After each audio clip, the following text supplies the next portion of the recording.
next story, we're talking about influencers who have been left in the desert without water. Now, this is not a new story of where influencers work with a brand, and months down the line, they're still chasing payments. It's also not new that some agencies will go out of their way to contract influencers, reach out to people, negotiate terms, get into contracts, and then whoop, dip. It's not new, and I feel like there should be a way to protect influencers from such things, because it's been happening so rampantly. And if you think about it, like right now, if you're an influencer working for a brand, even before you post that video, before you post that content, there are so many things involved. There are so many corrections, because these days they don't even give you like creative freedom. You still have to take it back to the client. The client approves, and then they schedule a date. There's so much that goes on, so much work that is put in, only for you not to get paid. I would also be pissed. Now, Oppo has been under fire, Oppo Kenya, because they had launched their latest phone, I think it was in November of last year.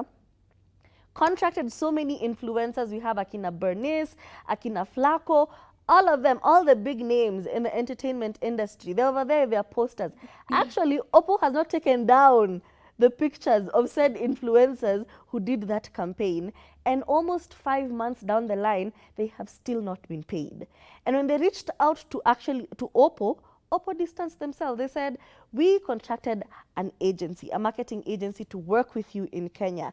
And we have paid our dues to said agency. They're like, they asked for a job, we paid them, the job was done, they contracted you. So the problem here is now the Afluence agency that is under fire.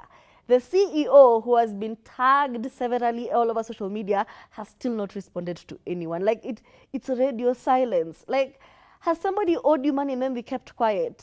It is so frustrating. And when you think about creatives, you never know when your next gig is. Honestly, tunakwanga tumepangia hii pesa. Yeah. Me, when I get a gig like this, nakwanga nimepanga pesa. Like, even before it gets into my bank account, it's already spent, because it's not a guarantee that you're going to get the next gig tomorrow. You could land Oppo today, and then it's like 2 months, you land your next gig, you go through a dry spell, you land another one, or you could get back-to-back contracts, and then they take 40 days to process payment. LPOs. Payment after 90 days. And you're just like, oh my God, do these people have no mercy? So it's a very annoying thing that has happened.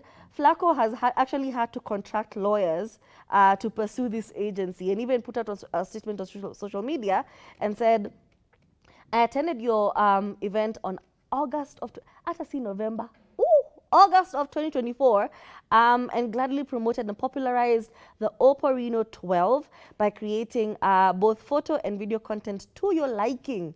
To your liking inamaanisha, una create content, unatumia client kwanza approve.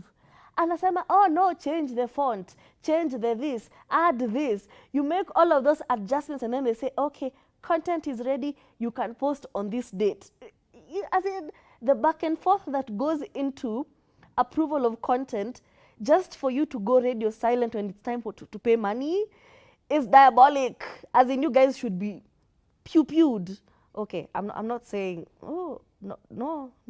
I'm not saying harm these people, but it's very annoying and very frustrating for creatives. It is absolutely disappointing and downright shameful. As a team, we created and published 3 months worth of content in 2 weeks due to undue pressure from both your brands. For there to have been no payment or remuneration 5 months down the line is absolutely unacceptable.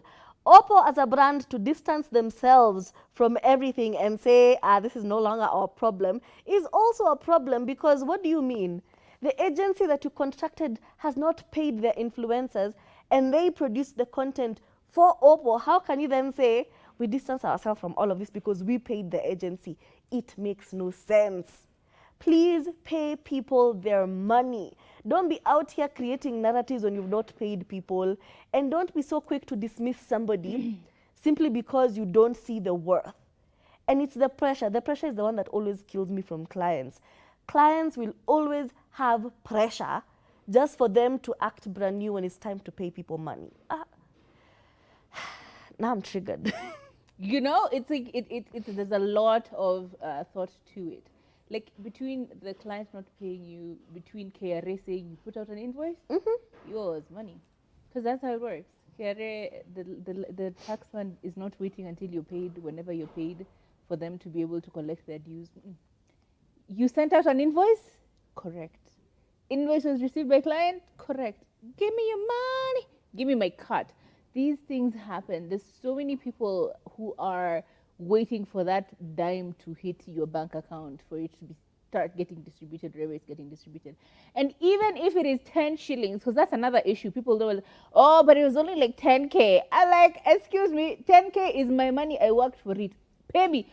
Also you, it's just 10K. Why are you refusing to pay me just 10K? You know, they shame you into feeling like it was such a small amount of money. You've been chasing us for such a small amount of money. Same. It was such a small amount of money. Imagine I'm chasing you for such a small amount of money. Let the shame be put back to you. Like, if you tell, I will put a mirror right in front of your face. Nikwambie same.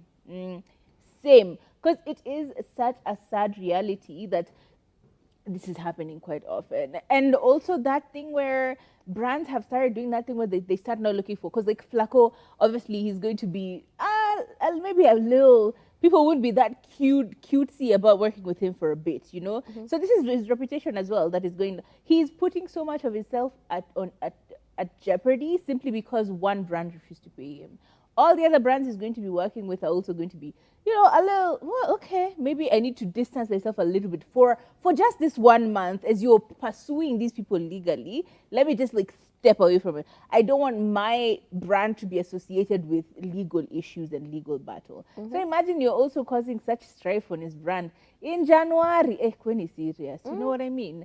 But also the worst part is now brands will be like, yeah, that's why we don't like to work with big creators. They feel entitled. There's so much garbage and pay people their money. Agencies do even better. If it's too bob. Agencies do better. Pay Agencies in Kenya need to do better. It's like, what's the point? You're constantly calling people, asking them to fire. I think it's the gaslighting in it all. You know, the process it takes to reach out to you, to say, oh, we'd love to work with you, to have your hopes high like that, to negotiate with people like that, to get into contracts and the back and forth. Only when it's time to pay me, you dip. And all of a sudden, you can no longer communicate. It is so frustrating. Kai. Mkiona natembea huku najiongelesha. Imagine, leave me alone. Hey, imagine you are going to employer umwambie haya mkubwa masaa imefika. Hiyo ndio time ya mtu anakughost. Anakupote. Ghosting is not in relationship only. Mtu ashika na 10 bob yako unaohashwa and it's 10 shillings. Yes. It's my 10 shillings. Like, I worked for my 10 shillings. Give me my 10 shillings. Whatever 10 shillings yangu. And the minimization of it is what I hate. I hate it when people minimize the issues. Like, guy, all this noise for like 10K. What if ingekuwa 1 million? Ninge put the same effort here. It is my 1 million. If people stop making it look like the hard work.